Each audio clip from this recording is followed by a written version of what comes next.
Genesis and Ideology of Pakistan. By G. A. Parwez. The history of mankind makes tragic reading.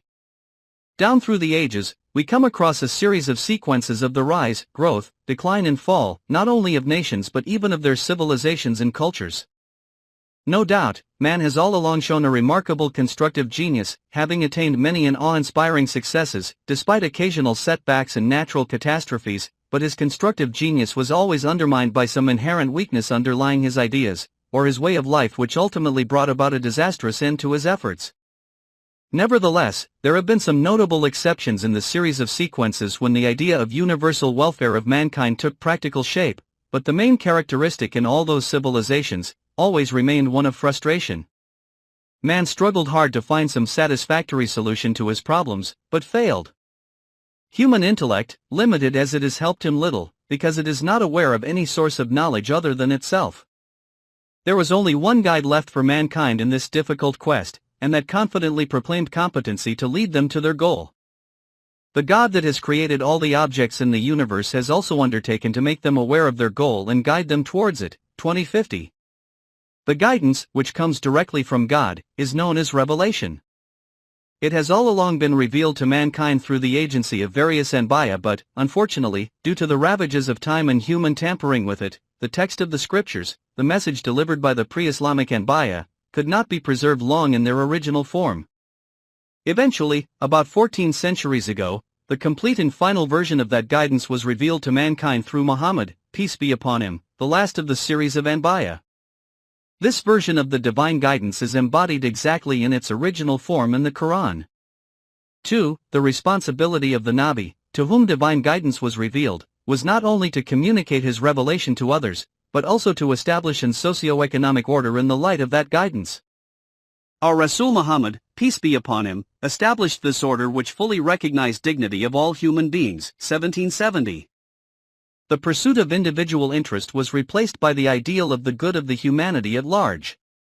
Oppression and exploitation were abolished and justice and equity prevailed. The dependence of man and the subjugation of one over another were brought to an end. Every individual was assured the proper satisfaction of these needs. He, thereby, led a full life of satisfaction, peace, and harmony. He did not owe obedience to any person or power, except the divine laws enshrined in the Quran.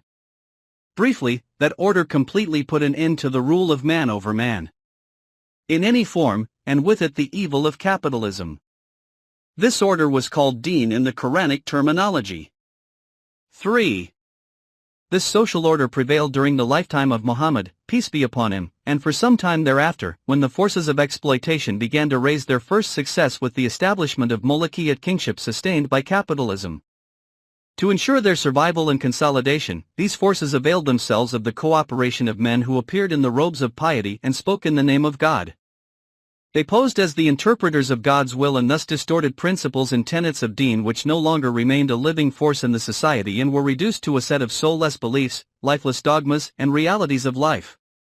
They framed rules and laws to suit the purpose of monarchy, and sought to keep the common man entangled in the labyrinth of these dogmas and rituals, and the exploiters, religious as well as temporal, were left free to maintain their stranglehold upon the defrauded masses. This was the metamorphosis of Deen into Mazhab, which word, by the way, does not occur anywhere in the Quran. The Book of Allah, however, remained intact, since Allah has taken himself the responsibility of its preservation himself, although it was never allowed to play any part in the practical life of the Muslims. 4. This state of affairs prevailed throughout the Muslim countries for centuries together, where Mazhab was accepted as true Islam. We should, however, consider ourselves fortunate inasmuch as a voice was raised in our time and from our own country, to distinguish between Deen and Mazhab, and the Ummah was called upon to revive true Islam in the light of the Quran. This was the voice of Iqbal, the great thinker, and still greater scholar of the Quran. This, he said, was possible only if we had a piece of land in which a state was established purely on the lines indicated by the Quran, thereby wiping out completely the rule of man, in any form, be it capitalism or priestcraft. This scheme of his he pronounced in his presidential address of All India Muslim League session at Allahabad, in 1930. Such a state, he said, would mean security and peace for India resulting from an internal balance of power, and for Islam an opportunity to rid itself of the stamp that Arabian imperialism was forced to give it, to mobilize its law, its education, its culture, and to bring them into closer contact with its own original spirit and with the spirit of modern times. Speeches and Statements of Iqbal, page 15. 2 years later, while addressing the nation at the annual session of the All India Muslim Conference at Lahore, on 21-3-932, he said, "The possibilities of the faith you represent are not yet exhausted. It can still create a new world where the social rank of man is not determined by his caste or color, or the amount of the dividend he earns, but by the kind of life he lives, where capital cannot be allowed to accumulate so as to dominate the real producer of wealth. This superb ideal of your faith, however, needs emancipation from the medieval fancies of theologians and legists. Spiritually, we are living in a prison house of thoughts and emotions which, during the course of centuries we have woven round ourselves. And be it further said to the same of us men of older generation that we have failed to equip the younger generation for the economic, political, and even religious crises that the present age is likely to bring. The whole community needs a complete overhauling of its mentality in order that it may again become capable of feeling the urge of fresh desires and ideals." Abid, page 55. This point, that is to get rid of the man-made Islam, was so basic and important that he laid emphasis on it time and again. In his famous 6, to be more accurate, 7, lectures, he elaborated the theme in the words of the late Grand Vizier of Turkey, said Halim Pasha, who had said, "During the course of history, the moral and social ideals of Islam have been gradually de-Islamized through the influence of local character and pre-Islamic superstitions of Muslim nations. These ideals today are more Iranian, Turkish, or Arabian than Islamic. The pure brow of the principle of Tawheed, obedience to the Book of Allah alone, has received, more or less, an impressive heathenish, and the universal and impersonal character of the ethical ideals of Islam has been lost through a process of localization. The only alternative open to us then is to tear off from Islam the hard crust which has immobilized an essentially dynamic outlook on life, and to rediscover the original verities of freedom, equality, and solidarity with a view to rebuild our moral, social and political ideals out of their original simplicity and universality." Iqbal, Reconstruction of Religious Thought in Islam, page 148-49. This was the purpose to be achieved, for which Allama Iqbal had given the idea of acquiring a piece of land to establish therein a state which could be identified as a true Islamic state, a state built on the foundations of Quran. This was to be a unique state amongst various states of the world. 5. One of the fundamental factors which makes an Islamic state unique amongst various states of the world, whatever their form of government, is its principle of lawmaking. As already stated, according to the Quran, all human beings are equal and worthy of equal respect and dignity. It necessarily follows, therefore, that no man has the right to exploit another man or to use him as a means in furthering his personal interests. If society were organized on this basis, there would be neither rulers nor the ruled, none would be permitted to compel others to obey him. Allah alone would be obeyed. Says the Quran, "It behemoth not a man that Allah should give him the book of law, power to judge, and even nubuwah, and he should say to his fellow beings to obey his orders rather than those of Allah." 378. The Quran forbids man to arrogate to himself the right to rule over other men, and yet it does not advocate a lawless, anarchical society. What it does is to lay down the principle that Allah alone has the right to rule over them, 1240, and none has the right to any share in it, 1826. Sovereignty belongs to Allah alone. Allah, however, is the abstract, transcendental reality. How can we obey him if we cannot contact him? The answer is by observing his laws as given in his book. This is why the Rasul was asked to declare, "Shall I seek other than Allah for judge, when how it is who hath revealed unto you this book fully explained?" 6:115. This book was the criterion to decide whether a state was Islamic or un-Islamic. Says the Quran, "Whose do not judge by what Allah hath revealed, they are indeed kafirs." 544. The laws, directives, principles and values given by the Quran are complete, final, eternal and unalterable. None, not even the entire Ummah, has the authority to add to, subtract from or make any alteration therein. But it does not prescribe details thereof. With the exception of a very few laws, it demarcates the boundary lines of what is lawful and what is unlawful. These lines no one has the right to transgress, not even the entire community. Within these lines, the Islamic State is free to frame such bylaws as the needs of the time require. These bylaws are, of course, subject to change and may be revised or even abrogated by the Ummah by mutual consultation, 4238, leaving the boundary lines untouched. This is where an Islamic State differs from the democracy. The people have unbridled power to frame any laws, whereas the consultative machinery of the Ummah can frame sub-laws only within the boundary lines framed by the Quran. Iqbal has beautifully narrated this unique feature of the Islamic State. He says in his lectures, "The ultimate spiritual basis of all life, as conceived by Islam, is eternal and reveals itself in variety and change. A society based on such a conception of reality must reconcile in its life the categories of permanence and change. It must possess eternal principles to regulate its collective life, for the eternal gives us a foothold in the world of perpetual change. But eternal principles, when they are understood to exclude all possibilities of change, which, according to Quran is one of the greatest sins of God, tend to immobilize what is essentially mobile in its nature." Reconstruction of religious though in Islam. Page 149. Iqbal has touched upon this very subtle, yet most important point with reference to political system of Islam, but it takes us far, far beyond political horizon. The fundamental principle of the reconciliation of the categories of permanence and change is not confined to the process of lawmaking. It is the very essence of Islam and can be appreciated only when the Quranic concept of human life is thoroughly grasped. There are two concepts of human life: materialistic and Quranic. The materialistic outlook of life treats man as any other animal, whose only function is to develop and enlarge his physical existence. It functions under physical laws and is disintegrated and gets extinct with death. It is subject to perpetual change every moment. Millions and millions of cells, which constitute human body, are destroyed and replaced by fresh cells. This process of constant change continues till death overtakes him and he ceases to live. Since, according to this concept of life, there is nothing permanent in human life, it stands in need of no permanent values, no unchangeable principles, no immutable boundary lines, and therefore, no necessity for divine guidance. According to Quranic concept of life, on the other hand, human body, no doubt develops, flourishes, and eventually disintegrates under physical laws, but there is something else in man besides his body, that is, his self or personality, which is neither physical in its constitution nor is it subject to physical laws as such. It is endowed to every human child in like measure at his birth, but it is only in an undeveloped form. To develop it to its full maturity and to give it a perfect and balanced shape is the goal of all human activities. Every act of his, performed in accordance with permanent values, contributes to its development, and whatever is done against these values, retards this process and weakens the self. An act, it should be noted, includes thought, wish and desire, as well. The self or personality thus developed easily sustains the shock of death and survives the disintegration and dissolution of physical body, and goes on developing further, passing through more evolutionary stages, which we call the hereafter or the life after death.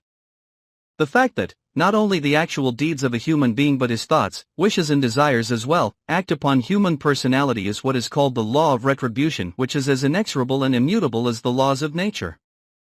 It is the human personality, which takes decisions, but at the present level of existence, its decisions are implemented through physical body.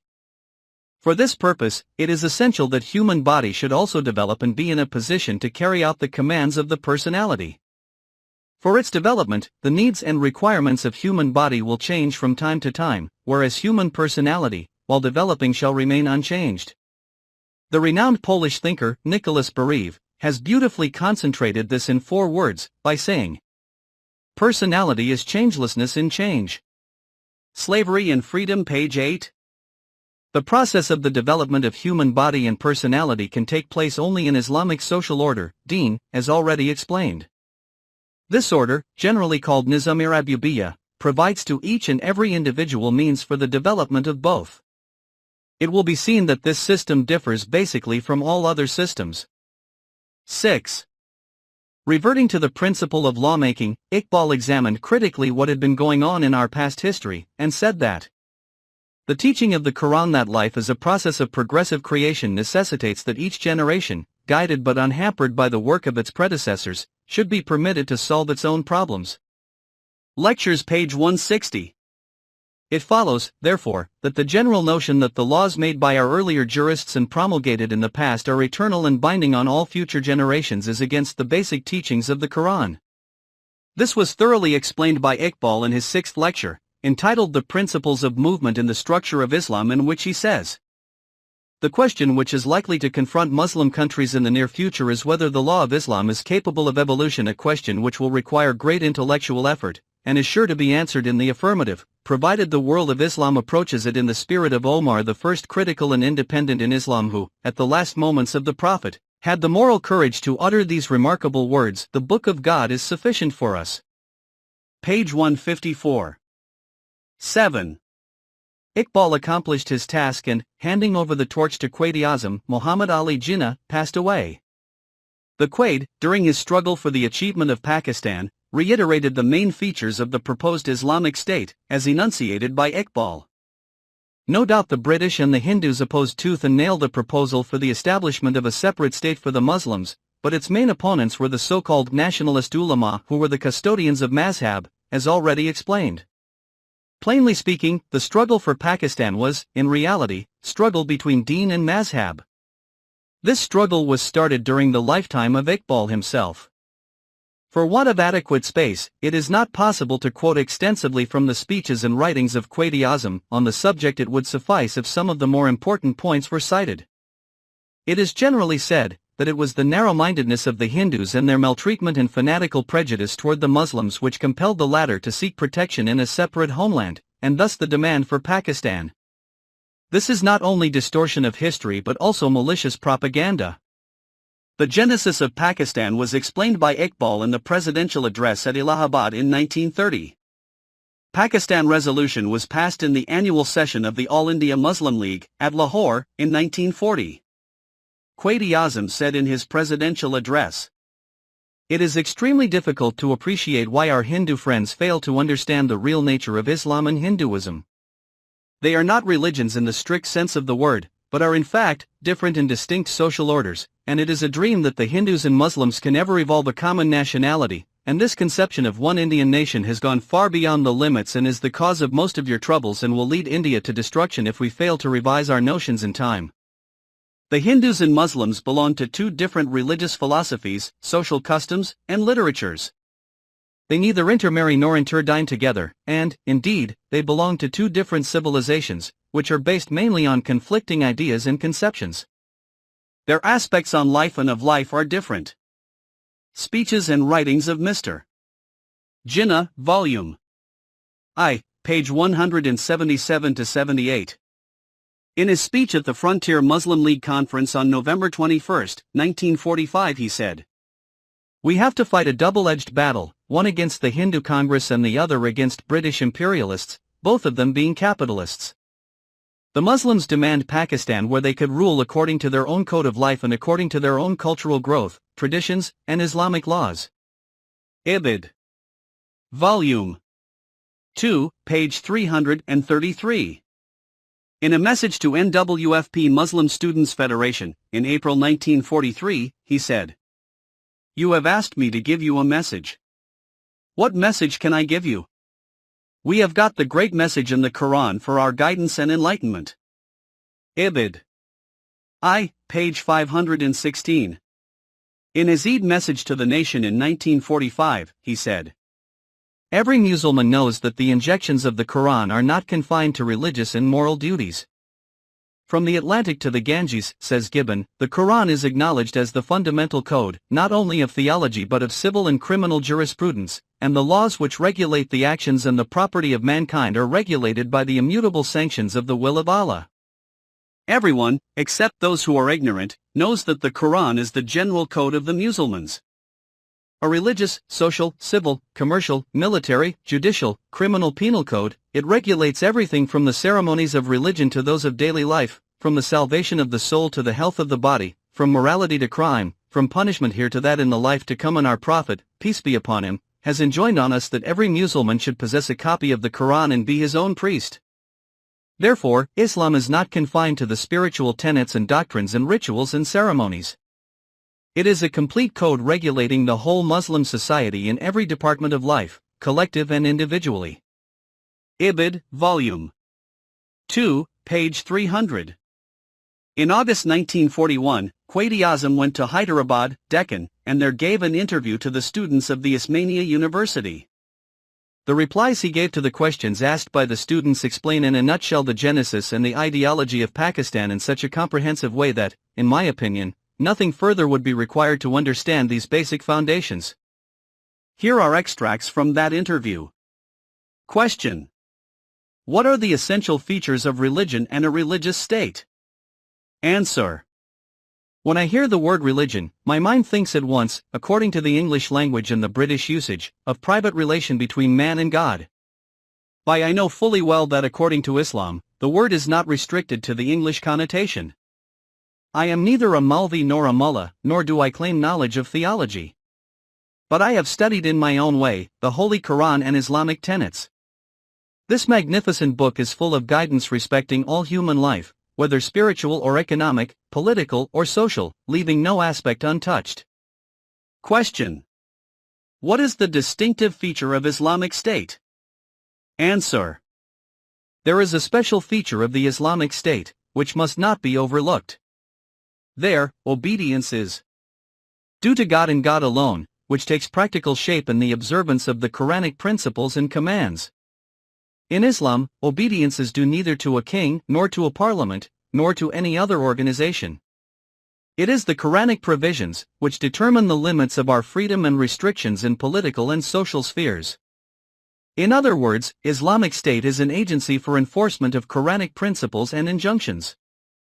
In a broadcast talk to the people of the United States of America on Pakistan, recorded in February 1948, that is in his capacity as Governor General of Pakistan, he said, "The Constitution of Pakistan has yet to be framed by the Pakistan Constituent Assembly. I do not know what the ultimate shape of this constitution is going to be, but I am sure that it will be of a democratic type, embodying the essential principles of Islam. Today, they are as applicable in actual life as they were 1,300 years ago. Islam and its idealism have taught us democracy. It has taught equality of man, justice and fair play to everybody. We are the inheritors of these glorious traditions and are fully alive to our responsibilities and obligations as framer of future Constitution of Pakistan. In any case, Pakistan is not going to be a theocratic state to be ruled by priests with a divine mission." Speeches as Governor General, page 65. I have already explained what democracy embodying the essential principles of Islam means in practice, the ways and means for the implementation of the Quranic laws and principles to be framed by the Ummah by mutual consultation, within the immutable boundary lines determined by the Quran. This is what an Islamic state is permitted to do, beyond this it has no authority. 8. I have stated before that the Quran prescribes a socio-economic order, which is unique in its nature. I have so far dealt with its social aspect only. So far as its economic side is concerned, it is a vast subject and requires detailed discussion. It will not be doing justice to it if it is touched upon en passant. I have written exhaustively on the subject and my self-contained book Nizam-e-Rabbubiyat discusses it in detail. Here, I will confine myself only to its basic principles. The main object of an Islamic state is to provide the individual with full scope of self-development, which means development of his physical body as well as development of his personality. Its basic principles are that the individual is the focus of value, and the society exists to enable the individual to develop and express himself to the full extent of his capacity. It lays primary stress on personal worth. A society based on these principles will be composed of free individuals, each enriching his life by working for the enrichment of all life, and each moving onwards by helping others to do the same. This society should be judged by the solutions it offers for the social and economic problems that confront all human groups. According to the Quran, it is incumbent upon the Islamic society to provide for the basic necessities of each and all the members comprising it and make suitable arrangements for the development of their human potentialities. Thereafter, it should extend the same facilities to other human beings and thus make this order universal.